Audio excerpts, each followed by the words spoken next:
Guys, welcome back to our YouTube channel. ನಮ್ಮ ಮತ್ತೊಂದು ವಿಡಿಯೋಗೆ ನಿಮ್ಮೆಲ್ರಿಗೂ ಸ್ವಾಗತ.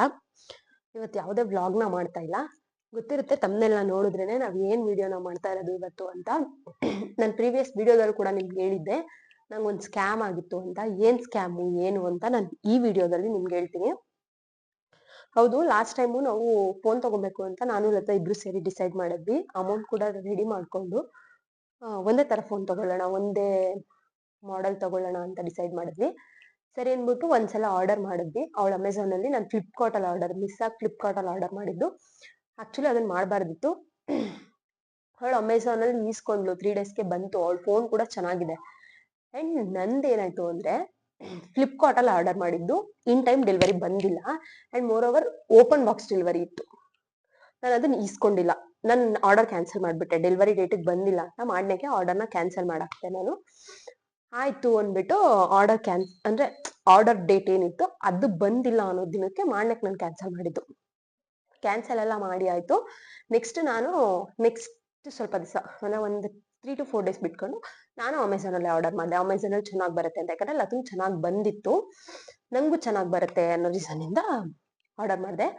ನಾನು ಆರ್ಡರ್ ಮಾಡಿದ್ದು 6th of April. ನಂಗೆ ಆರ್ಡರ್ ಡೆಲಿವರಿ ಬಂದಿದ್ದು 12th of April.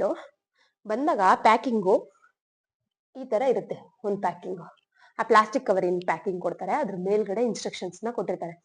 ಸೈಡ್ ಅಲ್ಲಿ ಈ ಫೋಟೋದಲ್ಲಿದೆ ಅಲ್ಲ, ಇಲ್ಲಿ ಕೆಳಗಡೆ ಇಲ್ಲಿ 1 2 3 ಒಂದ್ ಸೈಡ್, 4 5 6 ಇನ್ನೊಂದ್ ಸೈಡ್ ಇರುತ್ತೆ. ಅದಿಲ್ಲ ಅಂದ್ರೆ ನೀವು ಈ ಪಾರ್ಸಲ್ ನ ರಿಸೀವ್ ಮಾಡಬೇಡಿ ಅಂತ. ಅದಾದ್ಮೇಲೆ ನೆಕ್ಸ್ಟ್ ಬಂದ್ಬಿಟ್ಟು ಇನ್ನೊಂದು ಇನ್ಸ್ಟ್ರಕ್ಷನ್ ನಮ್ಗೆ ಕೊಟ್ಟಿರ್ತಾರೆ. ನೆಕ್ಸ್ಟ್ ಬಂದ್ಬಿಟ್ಟು ಇನ್ನೊಂದು ಇನ್ಸ್ಟ್ರಕ್ಷನ್ ಇರುತ್ತೆ ಅದ್ರ ಮೇಲ್ಗಡೆ. ಅವರು ಈ ತರ ಆ ಲೈನ್ ಅಲ್ಲಿ ಓಪನ್ ಮಾಡಕ್ಕೆ ನಮ್ಗೆ ಬ್ಲೂ ಲೈನ್ ಕೊಟ್ಟಿರ್ತಾರೆ. ಆ ಬ್ಲೂ ಲೈನ್ ಏನಾದ್ರು ಇಫ್ ಗ್ರೀನ್ ಅಥವಾ ಪಿಂಕ್ ಅಲ್ಲಿ ಇದ್ರೆ ಓಪನ್ ತಗೊಂಬೇಡಿ ಅದನ್ನ ಅಂತ. ಏನಕ್ಕಂದ್ರೆ ಅದು ಈಟ್ ಮಾಡಿದ್ರೆ ಅದು ಓಪನ್ ಮಾಡ್ಬೋದು. ಅಂಡ್ ಮೋರ್ ಓವರ್ ಅದನ್ನ ಮತ್ತೆ ಈಟ್ ಮಾಡಿ ನಾವು ಕ್ಲೋಸ್ ಮಾಡ್ಬೋದು. ಸೊ ದಟ್ ಅವರು ರಿಸೀವ್ ಮಾಡಬೇಡಿ ಅಂತ ಹೇಳಿರ್ತಾರೆ. ಅದೆಲ್ಲ ಇನ್ಸ್ಟ್ರಕ್ಷನ್ಸ್ ಕರೆಕ್ಟ್ ಆಗಿ ಓದಿ ನಾನು ರಿಸೀವ್ ಮಾಡಿದೆ, ಯಾಕಂದ್ರೆ ಕರೆಕ್ಟ್ ಆಗೇ ಇತ್ತು ಅದು. ಸರಿ ಅಂತ ಹೇಳ್ಬಿಟ್ಟು ರಿಸೀವ್ ಮಾಡಿ ಪ್ಯಾಕೆಟ್ ಓಪನ್ ಮಾಡ್ಬೇಕಲ್ವಾ. ನನ್ಗೆ ಸ್ಯಾಟರ್ಡೆ ಬಂದಿತ್ತು. ನಾನು ಅನ್ಕೊಂಡಿದ್ದೆ ಸಂಡೇ ವಿಡಿಯೋ ಮಾಡ್ಬೋದು, ಅನ್ಬಾಕ್ಸಿಂಗ್ ಮಾಡ್ಬೋದು. ಲತಂದು ನನ್ನಂತೂ ಒಟ್ಟಿಗೆ ತಗೊಳಕ್ಕಾಗಿಲ್ಲ. ಸೊ ಒಟ್ಟಿಗೆ ಅನ್ಬಾಕ್ಸ್ ಅಂತೂ ಮಾಡಕ್ಕಾಗಲ್ಲ, ಅವಳು ಯೂಸ್ ಮಾಡ್ತಿದ್ದಾಳೆ. ಸೊ ನನ್ನ ವಿಡಿಯೋದಲ್ಲಿ ನಂದೊಂದೇ ಮೊಬೈಲ್ ಅನ್ಬಾಕ್ಸ್ ಮಾಡೋಣ ಅಂತ ಅನ್ಕೊಂಡಿದ್ದೆ. ಸರಿ ಆಯ್ತು ಅಂದ್ಬಿಟ್ಟು ನಂಗಾದ್ರೂ ಒಂದ್ ಸ್ವಲ್ಪ ಡೌಟ್ ಅಲ್ವಾ, ₹1 ಮೊಬೈಲ 37,000. ಸರಿ ಅಂದ್ಬಿಟ್ಟು ಅಲ್ಲೇ ಓಪನ್ ಮಾಡಿ ನೋಡೋಣ ಒಂದ್ ಸ್ವಲ್ಪ. ಅಂದ್ರೆ ಓಪನ್ ಅಂದ್ರೆ ಅನ್ಬಾಕ್ಸ್ ನಾಳೆ ಮಾಡ್ಕೊಳ್ಳೋಣ, ಜಸ್ಟ್ ಮೊಬೈಲ್ ಇದೆಯಾ ಇಲ್ವಾ ಅಂತ ಚೆಕ್ ಮಾಡ್ಕೊಳ್ಳೋಣ ಅಂದ್ಬಿಟ್ಟು ನಾನೇನ್ ಮಾಡಿದೆ, ಓಪನ್ ಮಾಡಿದೆ ಆ ಬಾಕ್ಸ್ನ. ಅಲ್ಲೇ ಈ ಪ್ಯಾಕೆಟ್ನೆಲ್ಲ ಓಪನ್ ಮಾಡ್ಬಿಟ್ಟು ನಾನು ಚೆಕ್ ಮಾಡಿದೆ. ಓಪನ್ ಮಾಡ್ತೀನಿ ನಾನು. ಆ ಬಾಕ್ಸ್ ಹೆಂಗಿತ್ತು ಅಂದ್ರೆ ಈ ತರ, ಏನೇನು ಇಲ್ಲ ಅದ್ರಲ್ಲಿ, ಫುಲ್ಲು ಹೆಂಗ್ ಬೇಕಂಗೆ ಪ್ಯಾಕ್ ಮಾಡಿದ್ದಾರೆ. ನಂಗೆ ಅಲ್ಗೂ ಒಂದ್ ಸ್ವಲ್ಪ ಏನಿದಪ್ಪ ಹಿಂಗೆ ಅನ್ಕೊಂಡು ಓಪನ್ ಮಾಡಿದೆ. ಓಪನ್ ಮಾಡಿ ನೋಡ್ತೀನಿ ಬಾಕ್ಸ್ ಎಲ್ಲ ಹೆಂಗಿದೆ ಅಂದ್ರೆ, ಒಳ್ಳೆ ಹಳೇ ಬಾಕ್ಸ್ ತರ ಇದೆ. ಈ ತರ ಒಂದ್ ಹಳೇ ಬಾಕ್ಸ್ ಅಲ್ಲಿ, ಅದ್ರ ಮೇಲ್ಗಡೆ ರ್ಯಾಪ್ ಇಲ್ಲ, ಏನು ಇಲ್ಲ. ಏನಂದ್ರೆ ಏನಿಲ್ಲ. ನೆಕ್ಸ್ಟ್ ಮೊಬೈಲ್ ಇಲ್ಲಿ ಎಲ್ಲ ಓಪನ್ ಆಗಿದೆ. ನಾನ್ ಅನ್ಕೊಂಡಿದ್ದೆ ಅದನ್ನ ಮೇ ಬಿ ಅಂಗಡಿಯವರು ನಮಗ್ ಕೊಡಕ್ ಮುಂಚೆ ಓಪನ್ ಮಾಡಿ ಅವ್ರ ಪ್ರೂಫ್ಗೆ ಫೋಟೋ ವಿಡಿಯೋಸ್ ತಗೊಂಡು ಅದಾದ್ಮೇಲೆ ನಮಗ್ ಕಳಿಸ್ತಾರೆ ಅಂತ. ಅದಾದ್ಮೇಲೆ ಚಾರ್ಜಿಂಗ್ ವೈರ್ ಏನ್ ಬಂದ್ರೆ ಅಲ್ಲೂ ಫುಲ್ಲು ಗಲೀಜಾಗಿದೆ ಚಾರ್ಜಿಂಗ್ ವೈರ್. ನಂಗೆ ಡೌಟು, ಚಾರ್ಜಿಂಗ್ ವೈರು ಗಲೀಜಾಗಿದೆ, ಇದ್ ನೋಡಿದ್ರೆ ಹಿಂಗಿದೆ, ಏನಪ್ಪಾ ಮಾಡೋದು ಅಂತ. ಸರಿ ಏನಿಲ್ಲ, ಹಿಂಗೆ ಕೊಡ್ಬೋದೇನೋ ಮೇ ಬಿ ಅನ್ಬಿಟ್ಟು ತಗೊಂಡೋಗಿ ಇಟ್ಬಿಟ್ಟು ನನ್ ಪಾಡ್ ನನ್ ಕೆಲಸ ಮಾಡ್ತಿದ್ದೆ. ಅದಾದ್ಮೇಲೆ ಒಂದ್ ಸ್ವಲ್ಪ ಡೌಟ್ ಹೊಡಿತು. ಲತುನ್ ಕೇಳೋಣ, ಮೇ ಬಿ ಅವಳಿಗೂ ಹಿಂಗೆ ಬಂದಿತ್ತ ಅನ್ಬಿಟ್ಟು ಫೋನ್ ಮಾಡ್ದೆ. ಮತ್ತೆ ಹಿಂಗ್ ಬಂದಿದೆ ನಂಗೆ, ನಿಂಗೆ ಹೆಂಗಿತ್ತು ಅಂತ ಕೇಳ್ದೆ. ಅವಳಿಲ್ಲ, ನಂಗೆ ಅದ್ರ ಮೇಲ್ಗಡೆ ರ್ಯಾಪ್ ಇತ್ತು, ಚೆನ್ನಾಗೇ ಇದೆ ನನ್ ಫೋನು, ಹಿಂಗಿರ್ಲಿಲ್ಲ ಅಂತ ಹೇಳಿದ್ಲು. ಸರಿ ಅನ್ಬಿಟ್ಟು ಫೋನ್ ಎತ್ಕೊಂಡ್ ಬಾ ಅಂದ್ಲು. ಮೇಲ್ಗಡೆ ಹೋಗಿ ಚೆಕ್ ಮಾಡೋಣ ಅಂತ ಫೋನ್ ಎತ್ಕೊಂಡು ಹೋಗಿ ಅವಳಿರೋ ಸೀಟ್ ಹತ್ರ ಚೆಕ್ ಮಾಡಿದ್ವಿ. ಓಪನ್ ಮಾಡ್ತೀವಿ, ಈ ಫೋನ್ ಕೇಸ್ ಏನ್ ಬರುತ್ತಲ್ಲ, ಇದೊಂದು ಕೇಸ್ ಇರುತ್ತಲ್ವಾ, ಈ ಕೇಸ್ನ ಒಂದ್ ಕವರ್ ಎಲ್ಲ ಹಾಕಿರ್ತಾರೆ. ಇದಕ್ ಬಂದ್ಬಿಟ್ಟು ತಿಕ್ ಪೇಪರ್ ಅಲ್ಲಿ ಹಾಕಿರ್ತಾರೆ ಅವರು. ಆ ತಿಕ್ ಪೇಪರ್ ಏನಿರುತ್ತೆ ಅದನ್ನ ತೆಗೆದು ಮೊಬೈಲ್ ಹಾಕಿದ್ದಾರೆ.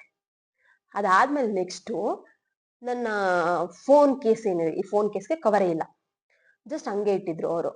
ಈ ಆಕ್ಚುಲಿ ಬಂದ್ಬಿಟ್ಟು ಫೋನ್ ಕವರು ತಿಕ್ಕಾಗಿರಲ್ಲ. ಯಾವ ತರ ಕವರ್ ಅಲ್ಲಿ ಹಾಕಿರ್ತಾರೆ ಗೊತ್ತಾ, ಫೋನ್ನ ಈ ತರ ಒಂದ್ ಕವರ್ ಅಲ್ಲಿ ಹಾಕಿರ್ತಾರೆ. ಹಿಂಗೆ ಕ್ಯಾಮ್ರಾಗೆ ಒಂದು ಬಿಟ್ಟಿರ್ತಾರೆ. ಲತಾ ಹೇಳಿದ್ಲು ಇದೆಲ್ಲ ರಮ್ಯಾ ಕವರು, ಇದೇನೋ ಮೇ ಬಿ ಯೂಸ್ಡ್ ಫೋನ್ ಅನ್ಸ್ತೈತೆ ನಂಗೆ ಅಂತ. ಅಂಡ್ ಮೋರ್ ಓವರ್ ಆ ಮೊಬೈಲ್ ಮೇಲೆ ಫುಲ್ಲು ಟ್ಯಾಪ್ ಮಾಡಿ ಇಟ್ಟಿರ್ತಾರಲ್ಲ, ಆ ತರ ಎಲ್ಲಾನು ಬರ್ತೈತೆ, ಗಲೀಜೈತೆ. ಆಮೇಲೆ ಸರಿ ಇನ್ನೇನು ಬಂದ್ಬಿಟ್ಟೈತೆ, ಇನ್ನೇನು ಮಾಡಕ್ಕಾಗಲ್ಲ.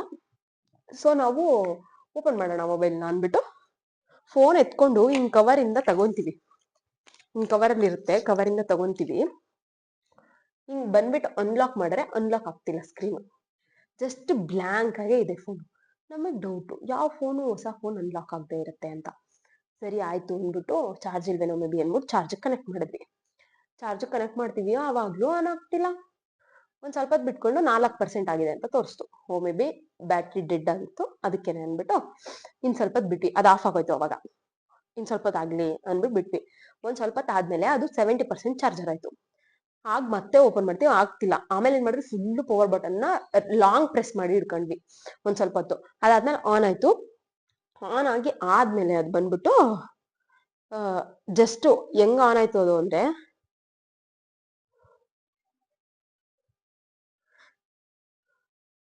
ಈ ತರ ವಿವೋ V50 ಇಷ್ಟನ್ನೇ ಮಾತ್ರ ತೋರಿಸಿ ಆಫ್ ಆಗ್ಬಿಡ್ತಾ ಇತ್ತು. ಆಮೇಲೆ ಸರಿ ಅನ್ಬಿಟ್ಟು ಮತ್ತೆ ಆನ್ ಮಾಡಿದ್ವಿ. ಆನ್ ಮಾಡ್ಬಿಟ್ಟು ಚಾರ್ಜರ್ಗೆ ಹಾಕಿದ್ವಿ. ನೋಡ್ರಿ ಬೇಕಾದ್ರೆ ನಾವು ಇಲ್ಲಿ ಈ ಚಾರ್ಜಿಂಗ್ ಹಾಕಿನೇ ನಾವು ಫೋನ್ನ ಇಟ್ಕೊಂಡಿದೀವಿ. ಚಾರ್ಜರ್ಗೆ ಹಾಕುದ್ರುನು ಅದು ಆನ್ ಆಗಿರ್ಲ. ಆಮೇಲೆ ಹೆಂಗೋ ಚಾರ್ಜರ್ಗೆ ಹಾಕಿ ಅನ್ಲಾಕ್ ಎಲ್ಲ ಮಾಡಿ ಆದ್ಮೇಲೆ ಪ್ಯಾಟ್ರನ್ ಇಟ್ಬಿಟ್ಟು ಅವ್ರೆ ದರಿದ್ರದವ್ರು. ಫುಲ್ಲಿ ಶಾಕು, ನರ್ವಸ್ ಆಗ್ತೈತೆ ನನಗೆ. ಅಪ್ಪ ಏನ್ ಇವ್ರು ಹಿಂಗ್ ಮಾಡ್ಬಿಟ್ಟಿದಾರಲ್ಲ, ಯಾವ ಫೋನ್ಗೆ ಹೊಸ ಫೋನ್ಗೆ ಪ್ಯಾಟ್ರನ್ ಇಟ್ಟಿರ್ತಾರೆ ಹೇಳ್ರಿ. ಶಾಕ್ ಆಗೋಯ್ತು. ಆಮೇಲೆ ಸರಿ ಇನ್ನೇನ್ ಮಾಡೋದು ಅಂದ್ಬಿಟ್ಟು ನಾನು ಸ್ವಲ್ಪ ಫ್ರೆಂಡ್ಸ್ಗೆಲ್ಲ ಕಾಲ್ ಮಾಡಿ ಆಯ್ತು, ಒಂದ್ ಸ್ವಲ್ಪ ಹಿಂಗಾಗಿದೆ ಏನ್ ಮಾಡ್ಬೇಕು ಅಂತ. ಆಮೇಲೆ ಅವ್ರು ನಮ್ಗೆ ಸಜೆಷನ್ ಕೊಟ್ಟಿದ್ದು ಅಂದ್ರೆ ವಿವೋ ಸೆಂಟರ್ಗೆ ಹೋದ್ರೆ ಅವ್ರು ಹಿಂಗೆ ರಿಪ್ಲೇಸ್ಮೆಂಟ್ ಕೊಡ್ತಾರೆ, ಬಟ್ ವಿತಿನ್ 8 days ಹೋಗ್ಬೇಕು ನೀನು. ನಿನ್ ಡೆಲಿವರಿ ಏನ್ ತಗೊಂಡಿದ್ಯಾ ಅದಾಗಿ 8 days ಒಳಗಡೆ ಆದ್ರೆ ನಿಂಗೆ ಕೊಡ್ತಾರೆ ಅಂತ. ಸರಿ ಅಂದ್ಬಿಟ್ಟು ನಾನು ವಿವೋ ಸೆಂಟರಿಗೆ ಹೋದೆ. ಆಮೇಲೆ ಏನಾಯ್ತು ಅಂದ್ರೆ ವಿವೋ ಸೆಂಟರ್ಗೆ ಹೋಗಕ್ಕೆ ಕೇಳಿದ್ರಲ್ಲ, ನಾನು ಅದ್ ನಂಗೆ ಡೆಲಿವರಿ ಬಂದಿದ್ದು ಅಂದ್ಬಿಟ್ಟು 12:45 ಹಿಂಗಾಗಿತ್ತು. ನಾನ್ ಲಗನ್ ಹತ್ರ ಎತ್ಕೊಂಡೋಗಿ ಚೆಕ್ ಮಾಡಿ ನಂಗೆ ಟೆನ್ಷನ್ ಆಗಿ ಆಮೇಲೆ 1:15 ನಾನು ಬಿಟ್ಟೆ ಕಂಪ್ನಿನ. ಹೊರಗೆ ಹೋಗ್ಬಿಡೋಣ ಅಂತೇಳಿ ಹೋಗಿ ವಿವೋ ಸೆಂಟರಿಗೆ ಹೋದೆ. ಜಯನಗರಲ್ಲಿರೋ ನಾನು ವಿವೋ ಸೆಂಟರಿಗೆ ಹೋಗಿದ್ದು. ಅಲ್ಲಿ ಹೋಗ್ಬಿಟ್ಟು ನಾನು ಹಿಂಗಾಗಿದೆ ನಂಗೆ ಅಮೆಝಾನ್ ಕಡೆಯಿಂದ, ಸೊ ನಂಗೆ ರಿಪ್ಲೇಸ್ಮೆಂಟ್ ಬೇಕು ಅಂತ ಕೇಳ್ದೆ. ಆಮೇಲೆ ಸರಿ ಅಂದ್ಬಿಟ್ಟು ಅವ್ರಿದವ್ರು ಏನ್ ಹೇಳಿದ್ರು ಅಂದ್ರೆ, ಸರಿ ಒಂದ್ ನಿಮಿಷ ನಾವು ಚೆಕ್ ಮಾಡಿ ಹೇಳ್ತೀವಿ ಅಂದ್ಬಿಟ್ಟು ಈ ಮೊಬೈಲ್ ಮೇಲ್ಗಡೆ IMEI ನಂಬರ್ ಅಂತ ಇರುತ್ತೆ, ಈ ನಂಬರ್ನ ಹಾಕಿ ಅವರು ಚೆಕ್ ಮಾಡಿದ್ರು. ಚೆಕ್ ಮಾಡಿ ಅವ್ರೇನ್ ಹೇಳಿದ್ರು ನಮ್ಗೆ ಅಂದ್ರೆ, ಈ ಮೊಬೈಲು ವಿತಿನ್ 1 month ನೀವೇನಾದ್ರು ಆಗಿತ್ತು ಅಂದ್ರೆ ನಾವು ರಿಪ್ಲೇಸ್ಮೆಂಟ್ ಕೊಡ್ತಿದ್ವಿ. ಬಟ್ ಇದು 1 month ಆಗೋಗಿದೆ ಆಕ್ಟಿವೇಶನ್ ಆಗಿ. ನಾವು ಆರ್ಡರ್ ಮಾಡಿದ್ದೆ ಯಾವಾಗ, April 6th. ಆ ಮೊಬೈಲ್ ಆಕ್ಟಿವೇಶನ್ ಆಗಿರೋದು March 4th. ಅವಾಗ್ಲೇ ಆಕ್ಟಿವೇಶನ್ ಆಗ್ಬಿಟ್ಟಿದೆ. ಸೊ ನಾವು ರಿಪ್ಲೇಸ್ಮೆಂಟ್ ಕೊಡೋದಕ್ಕಾಗಲ್ಲ. ಮೋರ್ ಓವರ್ ನಾವು ನಿಮ್ಗೆ ಏನ್ ಹೆಲ್ಪ್ ಮಾಡ್ಬೋದು ಅಂತ ಹೇಳಿದ್ರೆ, ಈ ಮೊಬೈಲ್ದು ಅನ್ಲಾಕ್ ನ ಓಪನ್ ಲಾಕ್ ನ ಅನ್ಲಾಕ್ ಮಾಡಿ ಕೊಡ್ಬೋದು ಅಷ್ಟೇನೆ. ನಿಮ್ಗೆ ಇದನ್ ಬಿಟ್ರೆ ನಾವೇನು ಮಾಡಕ್ಕಾಗಲ್ಲ, ನೀವು ಅಮೆಝಾನ್ ಅವ್ರನ್ನೇ ಕಾಂಟ್ಯಾಕ್ಟ್ ಮಾಡ್ಬೇಕು, ಅವ್ರ ಕೇಳಿ ಅಂತ ಹೇಳಿದ್ರು. ಅಮೆಝಾನ್ ಅವ್ರನ್ನ ಆಲ್ರೆಡಿ ನಾವು ಕಸ್ಟಮರ್ ಸಪೋರ್ಟ್ ಅಲ್ಲಿ ಕಾಂಟ್ಯಾಕ್ಟ್ ಮಾಡಕ್ ಟ್ರೈ ಮಾಡಿದ್ರೆ ಅವ್ರು ಸಿಗ್ತಾನೆ ಇರಲಿಲ್ಲ ನಮ್ಗೆ. ಮತ್ತೆ ಕಸ್ಟಮರ್ ಸಪೋರ್ಟ್ ಟ್ರೈ ಮಾಡಿದ್ರೆ ಅವ್ರದ್ದು ಫೋನ್ ನಂಬರೇ ತೆಗ್ದಿದ್ದಾರೆ ಅವರು. ಕಸ್ಟಮರ್ ಸಪೋರ್ಟ್ ನಂಬರ್ ಇಲ್ಲ ಏನಿಲ್ಲ. ಅಲ್ಲೊಂದು ಚಾಟ್ ಬೂತ್ ಕೊಡ್ತಾರೆ, ಈ AI ಚಾಟ್ ಬೂತ್ಗಳಿದೆಲ್ಲ ಆ ತರ. ನಾವು ಚಾಟ್ ಮಾಡಿದ್ರೆ ಅಲ್ಲಿ ನಮ್ಗೆ ಈ ತರ ರೀಫರ್ಬಿಶ್ಡ್ ಫೋನ್ ಬಂದಿದೆ ಅಂತ ಹೇಳಿ ಚಾಟ್ ಮಾಡಿದ್ರೆ ಅವರು sorry for apologize this inconvenience ಇಷ್ಟನ್ ಬಿಟ್ಟು ಇನ್ನೇನು ಹೇಳ್ದಲ್ಲ ನಮ್ಗೆ. ನನಗೆ ಇರಿಟೇಟ್ ಆಗ್ತೈತೆ ಫುಲ್ಲು. ಏನ್ ಮಾಡ್ಬೇಕಂತ ಗೊತ್ತಾಗ್ತಿಲ್ಲ. ಅಳು ಒಂದು ಬತ್ತೈತೆ, ಏನ್ ಮಾಡ್ಲಿ ಅಂತ ಗೊತ್ತೈತಲ್ಲ. ಸುಮ್ನೆ ಅಲ್ಲೇ ಹತ್ಕೊಂಡ್ ಕೂತ್ಕೊಂಡೆ. ಸರಿ ಅನ್ಬಿಟ್ಟು ಇನ್ನೇನು ಹತ್ಕೊಂಡ್ ಕೂತ್ಕೊಂಡ್ರೆ ಏನು ಯೂಸ್ ಇಲ್ಲ. ಸರಿ ಅನ್ಬಿಟ್ಟು ಹೆಂಗ್ ಮಾಡದ, ಬಂದೆ ಕೆಳಗಡೆ ಫ್ರೆಂಡ್ಸ್ ಹತ್ರ ಸಾಲ ಮಾಡಿ ಅದೇ ವಿವೋ ಶೋರೂಮ್ ಅಲ್ಲಿ ಇನ್ನೊಂದು ಫೋನ್ ತಗೊಂಡು ವಾಪಸ್ ನಾನು ಈ ಫೋನ್ ಎತ್ಕೊಂಡು ಬಂದೆ. ಬಂದ್ಬಿಟ್ಟು ಮನೆಗೆ ಏನ್ ಮಾಡ್ಬೇಕಲ್ಲ, ನನ್ ಮನೆಗೆ ಬರಕ್ ಮುಂಚೆ ಬಸ್ ಹತ್ತದಾಗ್ಲೇ ಡಿಸೈಡ್ ಮಾಡಿದೆ ಏನ್ ಮಾಡ್ಬೋದು ನಾನು. ನನಗೆ ಇದನ್ನ ಹೆಂಗನ ಮಾಡಿ ನಾನು ವಾಪಸ್ ತಗೊಬೇಕು. ವಾಪಸ್ ತಗೊಳ್ದೆ ನಾನು ಬಿಡಲ್ಲ. ಮೇನ್ ಫ್ರಸ್ಟ್ರೇಟೆಡ್ ಆಗಿದೆ ಏನಕ್ಕೆ ಅಂದ್ರೆ, ನಾವೊಂದು ಬೇಸಿಕ್ ಡಿಗ್ರಿ ತಗೊಂಡಿರ್ತೀವಿ, ಬೇಸಿಕ್ ಎಜುಕೇಶನ್ ಇರುತ್ತೆ, ಒಂದ್ ಸ್ವಲ್ಪ ಆದ್ರೂ ನಾಲೆಡ್ಜ್ ಇರುತ್ತೆ. ಆದ್ರೂ ನಮ್ಗೆ ಏನ್ ಮಾಡ್ಬೇಕು ಅನ್ನೋದು ಗೊತ್ತೇ ಇರಲ್ಲ. ಏನ್ ಮಾಡ್ತೀರಾ ನೀವು ಈ ತರ ಸಿಚುಯೇಷನ್ ಬಂದಾಗ? ಇಫ್ ಕಸ್ಟಮರ್ ಸಪೋರ್ಟ್ ಕಾಲ್ ಮಾಡ್ತೀನಿ ಅಂತ ಹೇಳ್ತೀರಾ, ನನಗೆ ಕಸ್ಟಮರ್ ಸಪೋರ್ಟ್ ನಂಬರ್ನೇ ತೆಗ್ದಾಕಿದ್ರು, ನೀವೇನ್ ಮಾಡ್ತೀರಾ? ಕನ್ಸ್ಯೂಮರ್ ಕೋರ್ಟಿಗೆ ಹೋಗ್ತೀನಿ ಅಂತೀರಾ. ಕನ್ಸ್ಯೂಮರ್ ಕೋರ್ಟ್ ಎಲ್ಲಿದೆ? ಹೆಂಗ್ ಹೋಗ್ತೀರಾ? ನಡ್ಕೊಂಡು ಹೋಗ್ತೀನಿ ಅಂತ ಮಾತ್ರ ಹೇಳ್ಬೇಡ್ರಿ. ಆಮೇಲೆ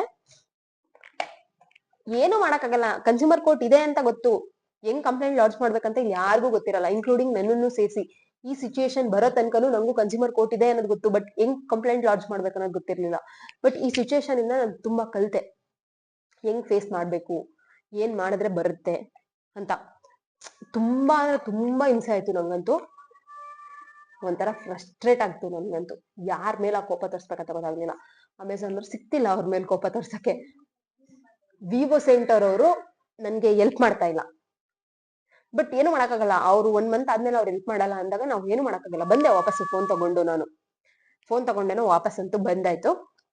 ನೆಕ್ಸ್ಟ್ ನಾನು ಏನ್ ಮಾಡ್ದೆ, ನಾನು ಹೆಂಗ್ ಅದನ್ನ ರೀಫಂಡ್ ನ ತಗೊಂಡೆ, ನಾನು ರೀಫಂಡ್ ತಗೊಂಡ, ರಿಟರ್ನ್ ತಗೊಂಡ, ನೆಕ್ಸ್ಟ್ ನಾನು ಇನ್ನೊಂದು ಪಾರ್ಟ್ ಅಪ್ಲೋಡ್ ಮಾಡ್ತೀನಿ. ಆ ಪಾರ್ಟ್ ಅಲ್ಲಿ ಹೇಳಿರ್ತೀನಿ, ಬಿಕಾಸ್ ಲೆಂತ್ ಜಾಸ್ತಿ ಆಗುತ್ತೆ ವಿಡಿಯೋದು. ಸೊ ವಿಡಿಯೋ ಡ್ಯೂರೇಷನ್ ಕಡಿಮೆ ಮಾಡೋಣ ಅಂತ. ನೆಕ್ಸ್ಟ್ ಪಾರ್ಟ್ ನ ನೋಡಿ ನೀವು. Thanks for watching. Next part ಅಲ್ಲಿ ಸಿಗುವ. ಬಾಯ್.